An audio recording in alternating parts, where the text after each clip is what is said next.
उत्तल लेंस में लेंस सूत्र को स्थापित करना है, इसके बाद अवतल लेंस में करेंगे। ठीक है, अभी रखो, चलो फेंको फेंको।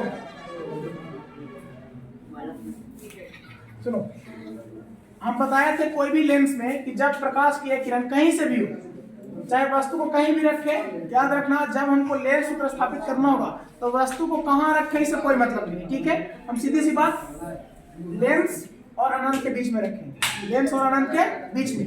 अब यहाँ वस्तु को रखेंगे तो हम पहले ही बताए थे कि लेंस जब प्रकाश की दो किरण हमेशा निकलेगा, एक मुख्य अक्ष के समानांतर, और हम बताए थे कि जब प्रकाश स्रोत से प्रकाश की किरण निकलती है, अगर वो प्रकाश की किरण मुख्य अक्ष के समानांतर जाएगी तो लेंस से टकराने के बाद अपवर्तन होगा उसका, और अपवर्तन होने के बाद हमेशा वो फोकस से निकलेगी।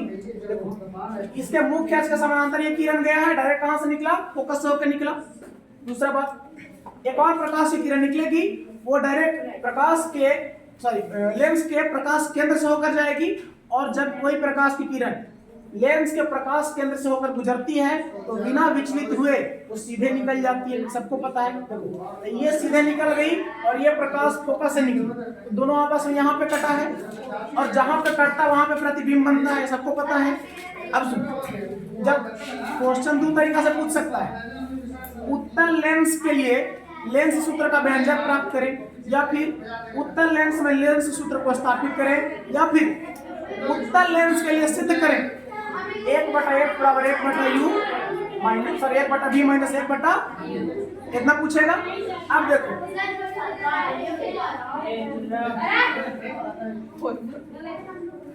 उसके बाद देखो, अब इसमें अगर हमको लिखना होगा तो हम अपने मन से क्या लिखेंगे, अगर नाम ही लिखना है तो लेंस का नाम लिख भी सकते हो, नहीं भी लिख सकते हो। नाम लिखना होगा तो ए में लिख देना, कोई दिक्कत नहीं है, लिखना ही होगा। अगर इस सी को जहां पे बिंदु लगा रहा वहां पे रखते हैं और इसका एम एन रख देते हैं। ऐसा लिख सकते हैं कि चित्र में एम एन एक उत्तल लेंस है जिसके सामने एक वस्तु AB को रखा गया है, और उस वस्तु AB से दो प्रकाश की किरण, पहली प्रकाश की किरण जो मुख्य अक्ष के समानांतर लेंस के बिंदु C पर टकराती है और प्रकाश के अपवर्तन के बाद लेंस के फोकस से होते हुए गुजर जाती है, तथा दूसरी प्रकाश की किरण लेंस के प्रकाश केंद्र से होकर बिना विचलित हुए सीधे निकल जाती है, और वो आपस में B' पे जाकर टकराती है, तथा A', B' एक वास्तविक तथा उल्टा प्रतिबिंब उत्तल लेंस में बनता है। ठीक है, समझ में आ गया, वास्तविक तथा उल्टा है। अब देखो, अब लेंस को स्थापित करना है तो हम लोग चलेंगे चित्र से, इतना खुद से लिख लेना सबको। ठीक है, चित्र से देखो, हम बताए थे दो दो त्रिभुज को समरूप करेंगे, सिद्ध आराम से हो जाएगा। देखो, चिन्ह परिपाटी का बस ध्यान रखना। पहला हम चलेंगे त्रिभुज, देखो त्रिभुज ABP, देखो ध्यान से, ABP एंड त्रिभुज। और याद करो, हमेशा जब बनाएंगे ना हम, चाहे लेंस सूत्र स्थापित करें चाहे दर्पण सूत्र, हमेशा ये वाला हमेशा मिलेगा तुमको, और ये मतलब देखो सम्मुख कोण या शीर्षाभिमुख कोण। ठीक है, तो देखो जब ये त्रिभुज लिए हैं तो इसका शीर्षाभिमुख कोण ये वाला मिलेगा, त्रिभुज मिलेगा ना। तो यहाँ से देखो त्रिभुज ये वाला बन रहा है, ये बन रहा है A' B' बन रहा है ना, हमेशा ध्यान रखना, आसान हो जाएगा। देखो A' B', ठीक है। हालांकि इसमें देखो ध्यान से समरूप कैसे है, देखो कोण P बराबर कोण P समरूप है, लिख सकते हैं कोण P बराबर कोण P। और ये कैसे है, तो सम्मुख कोण, कैसे है, सम्मुख या फिर शीर्षाभिमुख कोण भी बोल सकते हैं। दूसरा देखो, एक 90 डिग्री का कोण यहाँ है और एक 90 डिग्री का कोण यहाँ है, दोनों में है, यानी कोण A बराबर कोण A'। देखो कोण A बराबर कोण A' और बराबर कितना डिग्री, 90 डिग्री। और याद करो, जब दो त्रिभुज में दो कोण बराबर होता, तीसरा कोण अपने आप बराबर हो जाता है, पता है कि नहीं। तो इसलिए ये त्रिभुज और ये त्रिभुज आपस में समरूप हो गया कि नहीं हो गया, तो लिखेंगे इसलिए त्रिभुज ABP जो है वो समरूप है त्रिभुज A' B' के, समरूप हो गया। और हम जानते हैं कि समरूप त्रिभुजों के संगत भुजाओं के अनुपात समान होते हैं। देखो तो समरूप त्रिभुज, ये त्रिभुज और ये त्रिभुज में संगत भुजा, देखो इसमें अगर AB लेते हैं, ध्यान से देखना, इसमें अगर AB लेते हैं तो बटा इसमें कौन सा लेगा, A' बटा A' B' बराबर। फिर इसमें अगर AP लेते हैं, ध्यान से देखना AP, तो इसमें कौन सा लिया जाएगा, A' पी होगा, ए डैश पी, ए डैश पी हो गया। अब समझना एक और तो बी भुजा है बी पी, लेकिन तिरछी भुजाओं का हमको इसमें काम नहीं रहता, इसलिए इस भुजा को, ठीक है। ये हमारा हो गया समीकरण। अब चलेंगे हम लो ध्यान से तथा अब दूसरे त्रिभुज में चलेंगे हम लोग। दूसरा त्रिभुज कौन सा होगा देखो ध्यान से, एक त्रिभुज तो ये ले लिए और दूसरा त्रिभुज पर ध्यान देना, देखो पी सी एफ है, देखो पी सी एफ है, देखो त्रिभुज पी सी एफ और त्रिभुज। अब फिर बताएं कि इसका प्रयोग हमेशा होगा, ठीक है ना। तो देखो जब ये वाला त्रिभुज बना है तो यहाँ एक कोण बन रहा है, तो इसके सम्मुख में ये कोण आ रहा है कि नहीं, तो इधर से वो फिर त्रिभुज लेंगे, देखो ए डैश बी डैश एफ है, देखो ध्यान से ए डैश बी डैश एफ, ठीक है। अब सुनो इसमें ध्यान देना, देखो इसमें भी एक कोण 90 डिग्री है यहाँ पे, और इसमें भी देखो ध्यान से जब ये बना रहे हैं ऐसे, तो यहाँ पे कोण भी 90 डिग्री बन रहा है ना, तो यहाँ पे कोण ए और यहाँ पे कोण पी, इधर वाले में पी और इधर वाले में ए, ये दोनों कितना डिग्री है 90 डिग्री। उसके बाद इसका समूह कोण ये है, यानी कोण एफ बराबर कोण एफ, और ये कैसा है समूह कोण।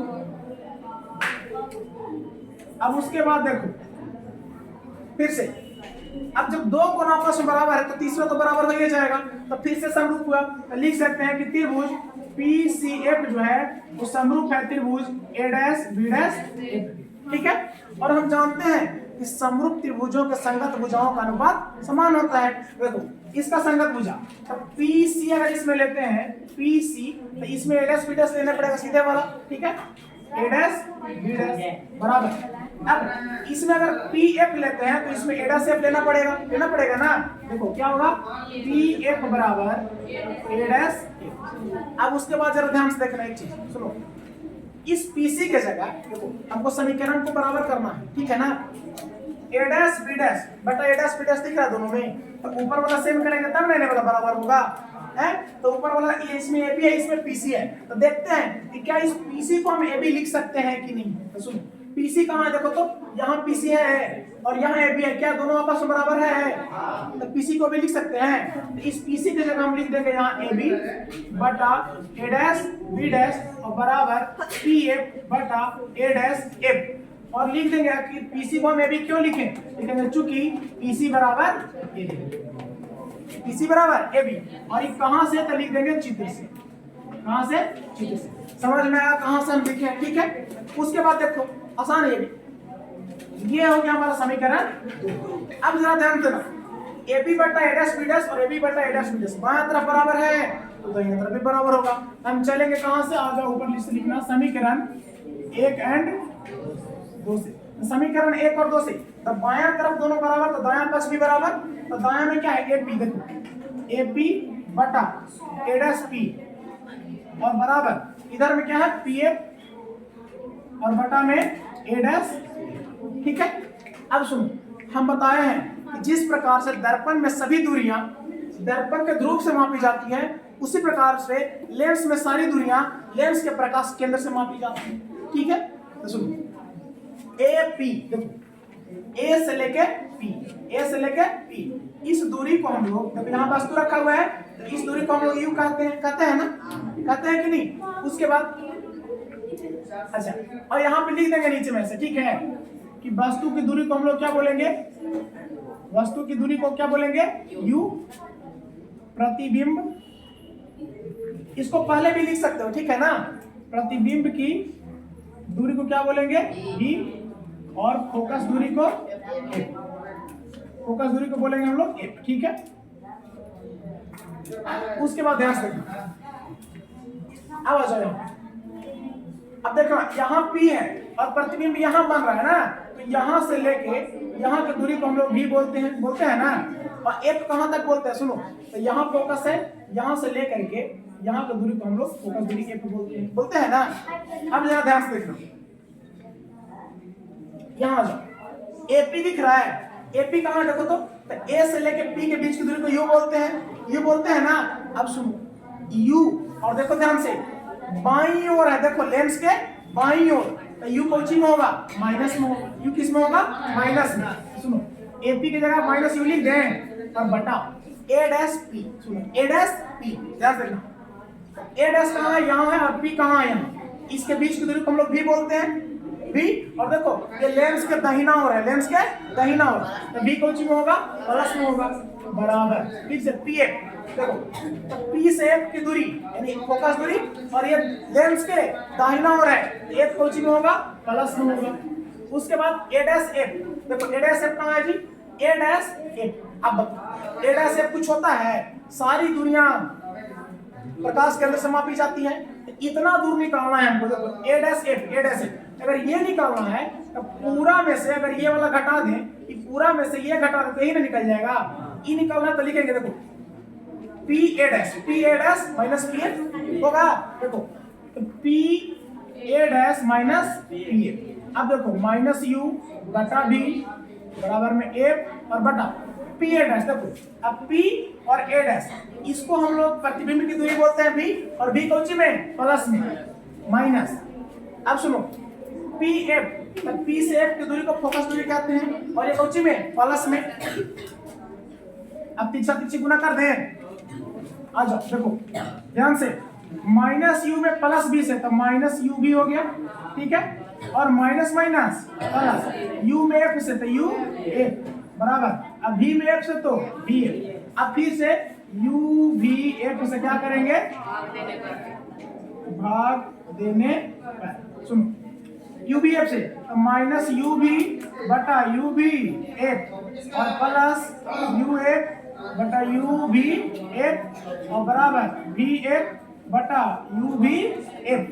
सुनो देखो यू बी से यू बी खत्म, यू एफ से यू एफ खत्म, और बी एफ से बी एफ खत्म, तो बच गया माइनस में एक बटा एफ बचा ना, और प्लस में एक बटा बी और बराबर में एक बटा यू। तो एक बटा एफ उधर लेके चले जाते हैं, ठीक है, तो एक बटा इधर भी तो इधर प्लस में आ जाएगा ना, तो एक बटा बी, और सुनो जो प्लस में एक बटा यू उधर है, इधर आएगा तो माइनस में एक बटा यू और बराबर, अब ये वाला उधर चल जाएगा तो प्लस में एक बटा। क्या हमको यही सिद्ध करना था लेंस सूत्र में, बताओ कोई कहीं पे किसी को दिक्कत, एकदम आसान है, बन गया तुम लोग से एग्जाम में आएगा तो ये हमारा हो गया उत्तर लेंस। क्या हो गया, उत्तर लेंस। अब रह जाएगा अवतल लेंस में शिफ्ट करके, ठीक है, तो इसको पहले छाप लो फिर हम अवतल लेंस में करते हैं, ठीक है।